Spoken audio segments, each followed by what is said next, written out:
সভাপতি ময়মনসিংহ বিভাগীয় সাংগঠনিক সম্পাদক জনাব শরীফ, সংগ্রামী সাথী ও বন্ধুরা,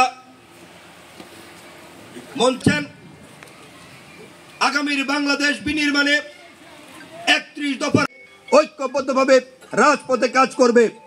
আজকের এই শরীফ ভাই মঞ্চে উপস্থিত আছেন। তার স্বাদ নেওয়ার একটা চেষ্টা হচ্ছে, এই চেষ্টা তো সফল না হয় সেই জন্য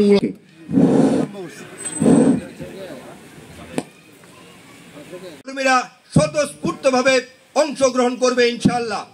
আগামী কিশোরগঞ্জ জেলা ছাত্রদল জিন্দাবাদ, কিশোরগঞ্জ জেলা বিএনপির বিপ্লবী সভাপতি জনাব শরীফ, সেই ক্ষেত্রে সেইভাবে আমরা তারা বিএনপি নেতৃত্বে নিয়ে আসতে হবে। কাজেই আমি আজকে অনেক গুরুত্বপূর্ণ বক্তব্য, অন্যায়ভাবে কাউকে জড়ানো হয় সেই মামলার বিরুদ্ধে জেলা বিএনপি অবস্থান নেবে বলে দিলাম।